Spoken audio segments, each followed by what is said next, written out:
Hello everyone, e aí pessoal, tudo bem? Eu sou o Thales.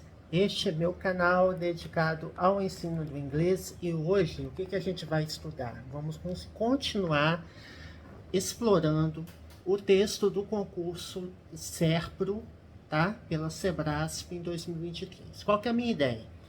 Minha ideia é passar por todos os textos, né? Eu vou ver se eu exploro 2 textos em paralelo.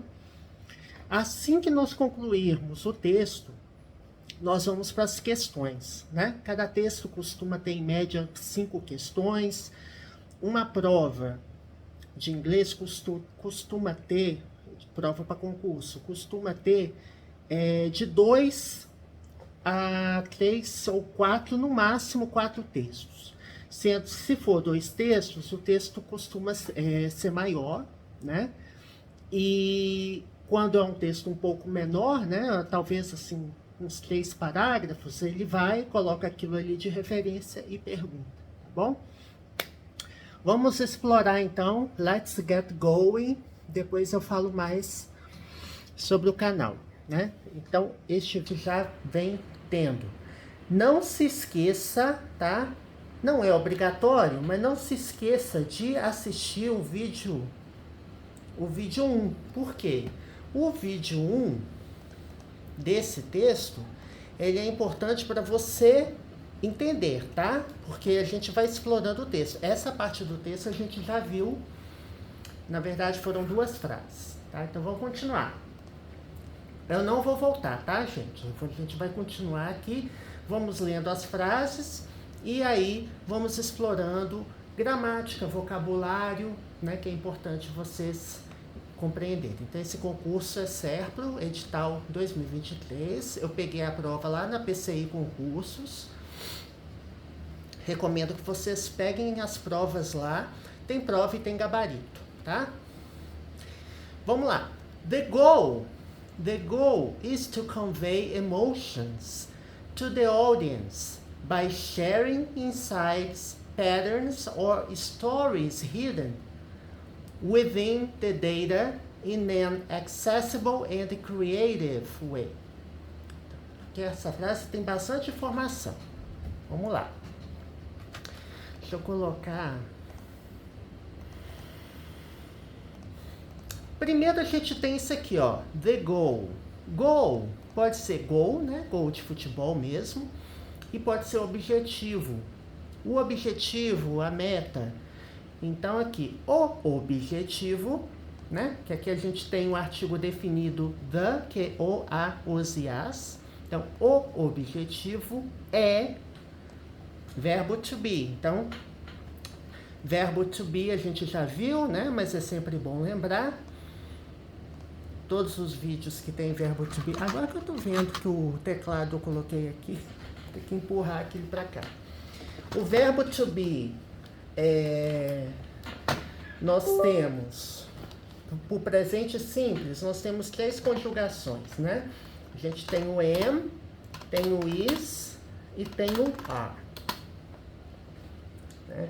Sendo que a gente usa o am para I, nós usamos o is para he, she e it, e nós usamos o are para you are, we are, they are, certo? Então, eu sou ou eu estou, né? I é eu, he, ele, pessoa, she, ela, pessoa, it, ele ou ela, sendo que esse it é um pronome neutro, ou seja, é usado para todas as situações em que não é pessoa. Então, não é pessoa, você vai usar it, tá? You pode ser você ou vocês, we, nós, e they, eles ou elas, tá? É isso. Vamos voltar para o texto. Então, the goal is to... Agora que eu estou entendendo aqui, deixa eu diminuir. Ai, gente. Ah, dá pra eu... Tinha que ter... Deixa eu ver aqui. 180. Eu consigo fazer um gradativo? Consigo. 180%. Deixa eu ver se fica pequeno. 180. Deixa eu colocar 190. Se bem que 200% não tava ruim não, né? Tava não. O problema é que ele pula de 200%. O problema desse zoom é esse. Aqui, olha, ele pula para 300%. Eu não quero 300%. Ah, agora já... Olha só, agora ficou ótimo, hein? Ficou show. Então, the goal is to convey. Convey é transportar, tá? Tem até uma palavra aqui, ó. Conveyor belt. Ó. Que é aquela esteira de transporte, sabe? Não sei se vocês já visitaram fábrica. Conveyor belt. Que é a esteira transportadora, né? Que você coloca os produtos e a esteira vai levando. Tem isso em indústria, em outros campos também, né? Aqui eu peguei o verbo e transformei em um adjetivo colocando o sufixo OR, tá? Então, convey é transportar, levar, é no sentido de dar alguma coisa, né? Dar uma sensação, transportar. Então, o objetivo é transportar, levar emoções para a audiência. Então, esse é o objetivo, levar ou transportar. Uma coisa importante também, ó, nós temos dois verbos, né? Tem o is e tem o convey. Entre os dois verbos, a gente tem a preposição to. Por quê? Aqui eu estou dizendo, o objetivo é levar, tá vendo? Porque eu não posso simplesmente colocar the goal is convey. Vai ficar faltando alguma coisa. Então, nós precisamos, em alguns casos, colocar uma preposição que liga dois verbos. Uma das preposições mais usadas, né, para ligar verbo é a preposição to, tá? O objetivo é transportar emoções. Tá vendo que emotion, né, que está no plural, ele está substantivado, certo? Emoções ou para, né, para a audiência, the audience, ao artigo definido the de novo aqui. Esse artigo é invariável, certo? Já falei com vocês que o the é o, a, os e as. Então, como que ele vai transportar, né? Então, o objetivo é transportar emoções ou levar emoções à audiência através de. Esse by pode ser por, tá? Ou através de. O by é muito usado na voz passiva, né, gente? Aqui não é exatamente voz passiva. Ele tem uma ideia de, como se fosse por, né? Levar emoções à audiência por ou através de, no sentido de meio. Como? Qual que é o meio que serão levadas emoções à audiência? Por compartilhamento de insights, de ideias, né? Sharing by sharing. Por que que o sharing está com ing? Existe, gente, uma convenção, eu não sei explicar por que também, né? Que o que acontece? E o verbo, caso haja um verbo após uma preposição, você precisa acrescentar ing, tá? Pode ser que na maioria dos casos, esse ing, quando ele segue preposição, ele não tem ideia de contínuo. Porque a ideia de contínuo, eu já falei em alguns vídeos, que é uma ideia de continuidade. A gente fala assim, I am studying. He is listening. Então, I am studying, eu estou estudando. I am listening to music right now. Eu estou ouvindo música agora. Então, ele dá uma ideia de continuidade e remete ao tempo gerúndio, tempo verbal gerúndio. No caso das preposições, não tem isso. Você tem a preposição, se tiver um verbo depois, esse verbo tem ing, mas a ideia que ele denota não tem a ver com tempo contínuo. Tempo contínuo de verbo são algumas situações específicas a gente usa, né? A gente tem o present continuous, presente contínuo, past continuous, passado contínuo. Todos eles a gente já tem diversos vídeos aqui no canal. A gente vai explorando aqui à medida que surgirem exemplos. Então, por ou através de compartilhar, né? Esse sharing, na hora de traduzir, você poderia até traduzir como um substantivo, né? Transportar emoções à audiência através de ou pelo compartilhamento, né? Que share é dividir, compartilhar, certo? Ó, o verbo share, dividir, compartilhar, quando eu acrescento ing nele, eu tenho que tirar o e antes de acrescentar ing. Por quê? É a regra. Eu não posso e também fica feio, né, gente? Olha, sharing. Não, é sharing. Então, o verbo termina com e, você tira antes de acrescentar ing. Mas atentando-se ao fato de que nem tudo que tem ing é gerúndio. Existem várias situações em que a palavra com ing pode ser um adjetivo, ela pode ser, de fato, até verbo no contínuo, ou então ele pode estar com ing devido à regra. E a regra que a gente está mencionando é essa regrinha da preposição, certo? Através do compartilhamento de... No mundo corporativo, a gente usa bastante essa palavra. Não sei se você é do mundo corporativo. A gente usa bastante... eu tive um insight. As pessoas falam assim, eu tive um insight. Insight é uma ideia, né? No sentido... Você teve uma ideia, uma luz, uma ideia. Você teve uma ideia nova. Então, compartilhar ideias...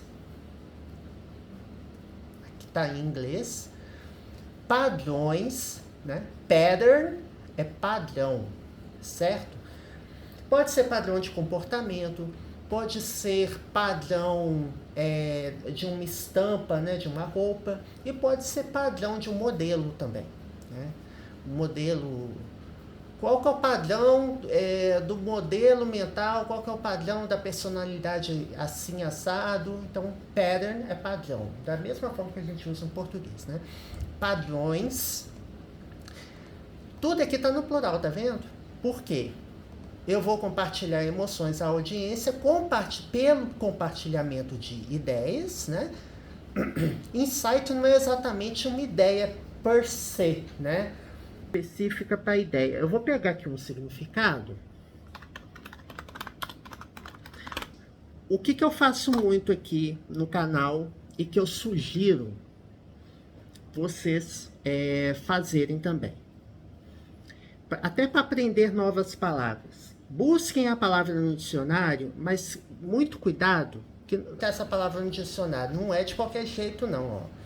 Você vai digitar insight, né? Pena que aqui eu não estou conseguindo, gente. Deixa eu ver aqui, nova aba. Não estou conseguindo. Depois eu mostro para vocês aqui. Você vai digitar lá no Google assim, ó. Vou pegar aqui, ó. Insight meaning. Digite assim, ó. Tá vendo?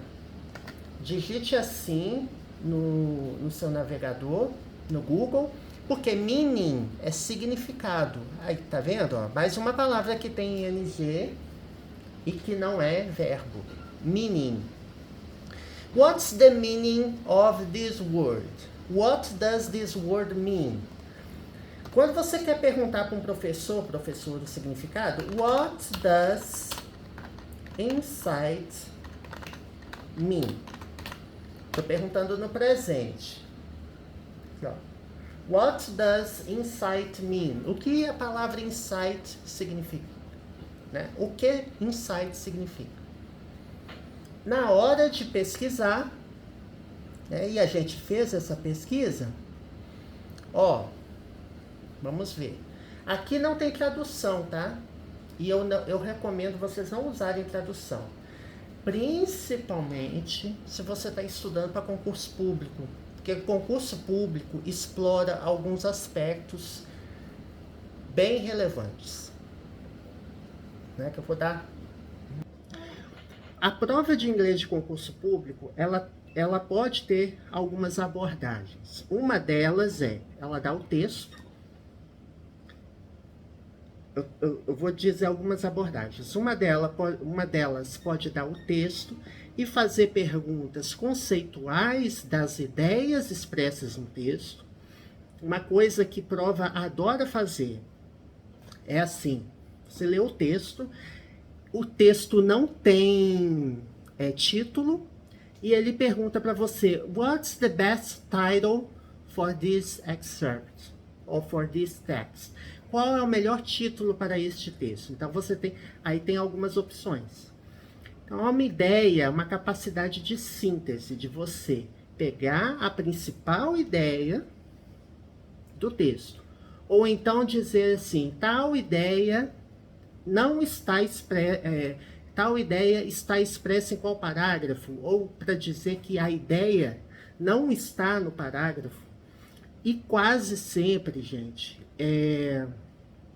as bancas não vão usar a mesma palavra do texto na composição das perguntas. O que eu estou dizendo? Eu falo assim: Thales has a blue ball. Thales tem uma bola azul.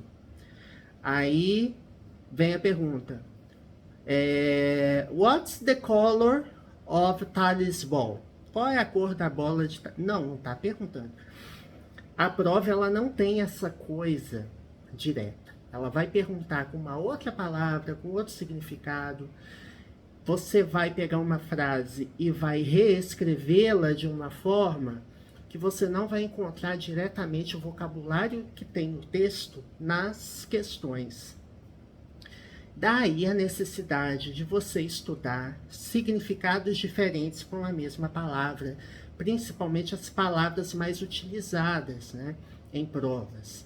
Quando você busca, eu abri o negócio de texto aqui só para mostrar para vocês. Vocabulário, é importante você estudar, porque existem as categorias de vocabulário, né, os níveis de inglês. Tem o C, tá? C1, C2, algumas têm essas categorias. Tem o B1, B2, A1, A2. É bem comum ter essas categorizações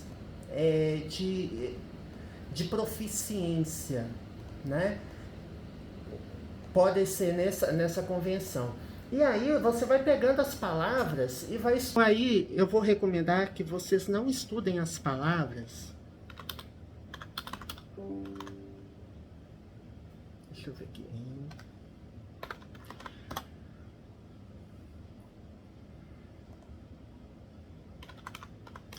Eu vou recomendar que vocês não estudem as palavras... Aqui, achei um esqueminha aqui para mostrar para vocês. Ai, Thales, você tá estudando com a gente, você não falou que era prova de concurso? A minha ideia aqui não é só explorar a prova, é explorar a prova em um modelo completo. Então, quando eu pego um texto, eu estou pegando a frase e estou explorando o significado. E à medida que eu vou gravando o vídeo, a gente vai vendo dicas, aspectos importantes, tá? Então, nada disso é desnecessário. Isso é necessário, sim, né? Para quem quer aprender inglês de verdade. Aqui, ó, eu vou mostrar um... Ó, esse aqui é um site que eu já fiz teste de proficiência nele, tá? Que é o Track Test. Eu já fiz prova nesse instituto aqui.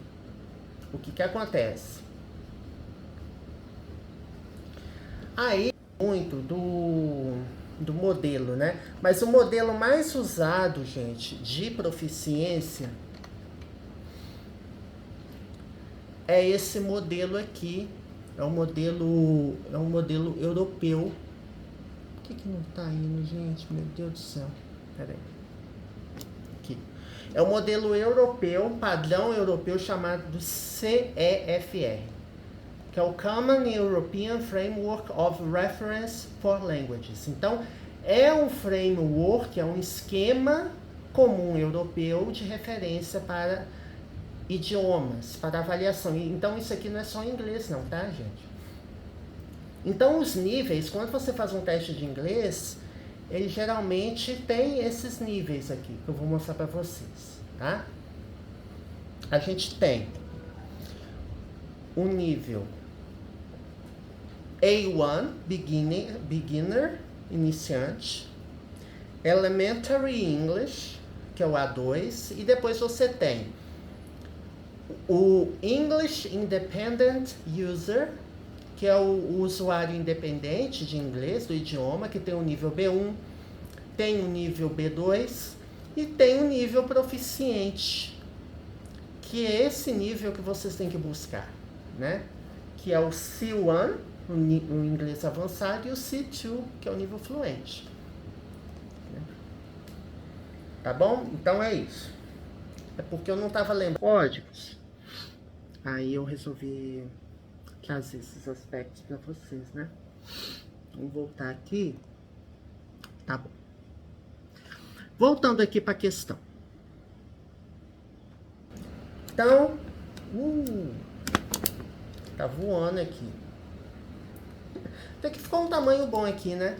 Aqui, ó, sharing insights, patterns. Então, o objetivo, the goal, é levar emoções para a audiência pelo compartilhamento de ideias, né, padrões ou histórias. Ah, agora que eu tô lembrando aqui, a gramática para consultar. É porque a gente estava vendo o significado da palavra insight, né? Nossa Senhora. Jesus. O que é insight? Insight, aqui ó. Tem outros dicionários, tá, gente? Vocês não precisam... Existem vários dicionários na internet que vocês podem usar de referência. Aqui é uma definição do Oxford, que ele vem por padrão no Google. Quando você vai pesquisar, a primeira definição que aparece é do dicionário da Oxford. The capacity to gain an accurate and deep intuitive understanding. Intuitive. Ou intuitive. Às vezes eu tenho um problema de entender o... Deixa eu buscar aqui. Tá, depois eu volto aqui para calma. Intuitive understanding of a person or thing.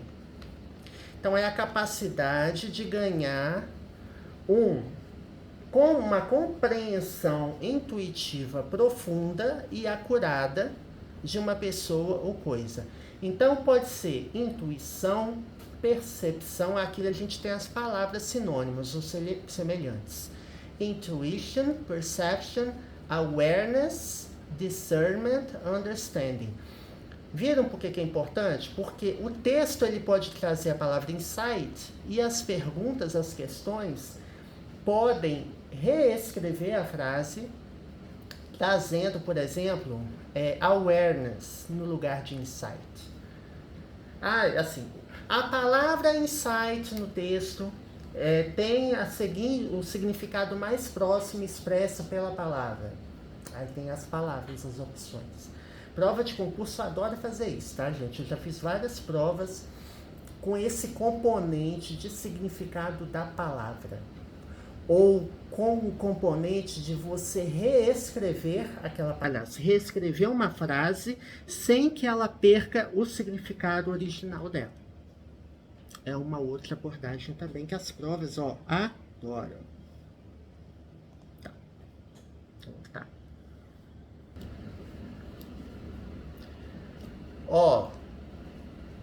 Histórias, né? Ou histórias escondidas, hidden, que é hidden? Hidden, gente, é particípio, tá? Você se lembra o que é particípio? Você se lembra o que é caviar? Aqui, gente, os tempos verbais, geralmente a gente tem o presente simples, né? A gente colocou essa. Present simple, past simple e past participle. Temos esses 3 tempos verbais. Quando você abrir uma gramática, provavelmente lá no finalzinho da gramática, geralmente a ordem é essa. No final da gramática vem os complementos, né? Os anexos, o apêndices, não sei como. Cada livro vem de um jeito. São itens complementares. Aí ele traz uma listinha de verbos irregulares. Por que eu estou falando isso? Porque o hidden é um verbo irregular. A gente tem o verbo hide, que é o verbo esconder, certo? O passado simples dele é hid e o particípio dele é hidden. Então, esconder, escondeu, né, que é passado, e aqui escondido. Esse hidden, ele pode ter papel de verbo no particípio passado, né, que é empregado em diversas situações, tais como tempos perfeitos, né, passado perfeito, presente perfeito, futuro perfeito, e pode ser usado também na voz passiva. Não vou explicar isso num vídeo aqui agora, tá? Mas é só para fazer uma referência.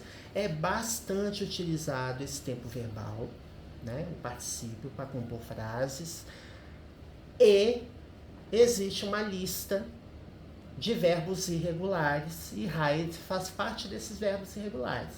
Então, o passado simples de um verbo, da maioria dos verbos, digamos assim, ele é muito simples. A regra geral diz que é para você acrescentar, a regra geral diz que você deve acrescentar o sufixo ed. Acrescenta ed.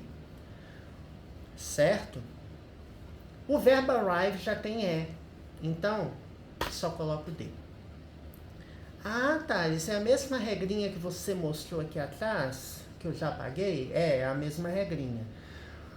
Porque no presente simples, a gente tem a mesma questão, né? A gente tem regrinha que você tira o e, tira o s. Aliás, tira o e para acrescentar, né, algum sufixo diferente, por exemplo, study. Y precedido de consoante. Você vai tirar o Y antes de colocar IED. Isso aqui é passado simples. É regular? É, porque termina com ED. Tá? Regular é aquilo que segue um padrão, a pattern, né? Segue um padrão. Agora, se você tiver né, Y precedido de consoante, você vai ter que tirar o Y antes de colocar IE e depois o D. E a lógica também é usada para o presente, né? Presente simples, quando a gente usa he, she ou it, né? Quando nós usamos he, she ou it, ele, ela, ou ele, ela neutro, né? Que é o it, ele, ela neutro, o verbo ele tem que ser acrescido de s. E aí a lógica é a mesma que a gente usa, tanto para o presente quanto para o passado, tá? Vamos terminar essa frase, tá? Aí você vai me dizer, Thales, você só viu uma frase, mas olha o tanto de conteúdo que a gente viu aqui. A ideia é essa, a gente vê conteúdo. Se você está com pressa, aí é um disclaimer importante. Se você está com pressa, você pode inclusive partir para questões. Tem uns vídeos que eu já resolvi até algumas questões, já fiz vários vídeos de concurso.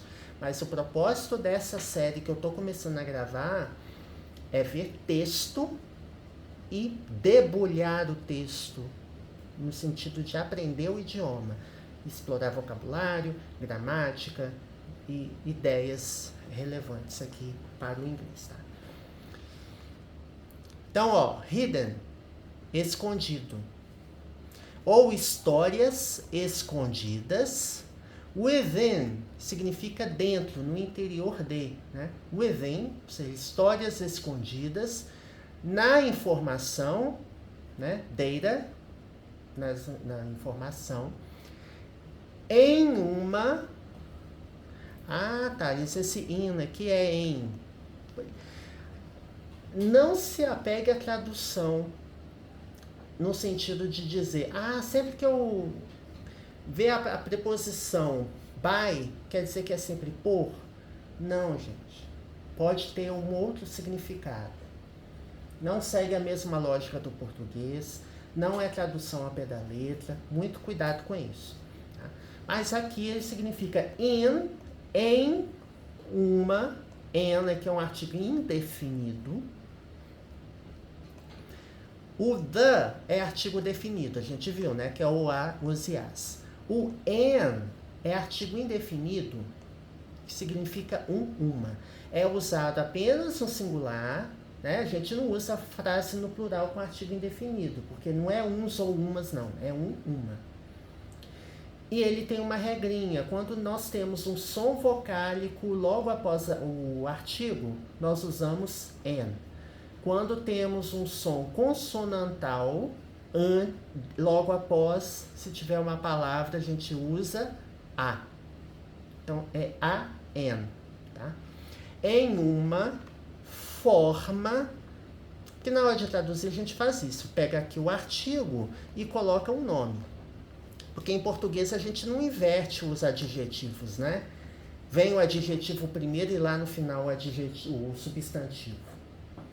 A gente fala assim, em uma forma, né? O way pode ser forma, caminho, em uma forma acessível e criativa.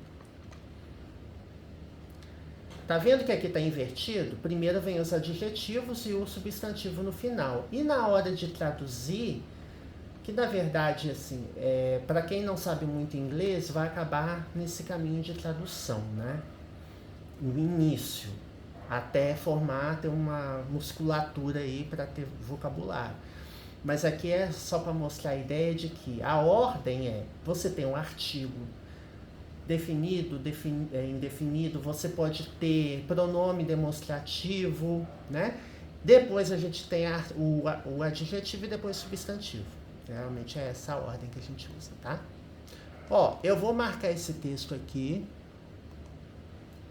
e vou salvar o arquivo para a gente continuar esse primeiro parágrafo. A gente matou.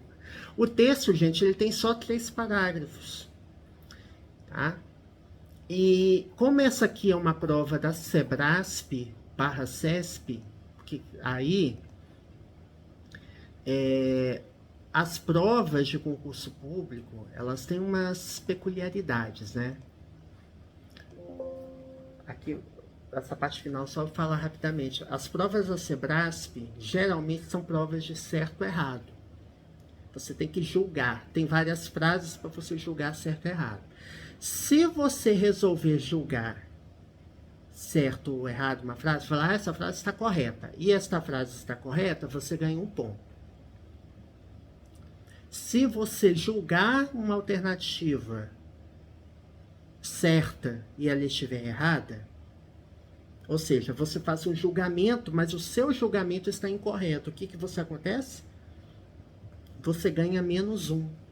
Ou seja, você ganha você é atribuída a você uma pontuação negativa. Então você perde um pouco. Então, o ideal se você tem certeza, faz primeiro as que você tem certeza, né? Marca certo ou errado nas que você tem certeza, para garantir. Se você não tem muita certeza e quer chutar, você pode chutar certo ou errado. Mas se você chutar errado, ele vai, entre aspas, anular uma certa. né? Ele vai contar pontuação negativa. Então, uma que você acertou, você vai deixar, vai perder a pontuação de uma questão que você acertou. É meio complexo, mas é isso. E uma curiosidade é que na prova do concurso que eu fiz, né, em que eu fui chamado, o que aconteceu? Eu marquei todas as questões, olha só, mas eu não sabia o que significava essa questão certo e errado. Eu lembro de eu ter perguntado o cara, a menina, não sei se a menina ou o cara, eu perguntei o fiscal na hora da prova, olha só a inocência, gente. Faz muito tempo atrás, né? 15, 16. Foi 2007 a prova.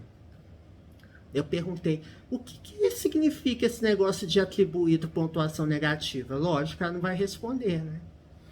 Tá bom, eu marquei tudo. Se eu tivesse deixado algumas questões que eu não sabia ou não tive tempo de fazer, porque tinha algumas que tinham conta, em branco, eu teria tido uma pontuação maior. Então, por exemplo, de 100 questões, eu acertei, de 100 frases para julgar certo e errado, eu julguei corretamente umas 87, 88 frases, eu acho.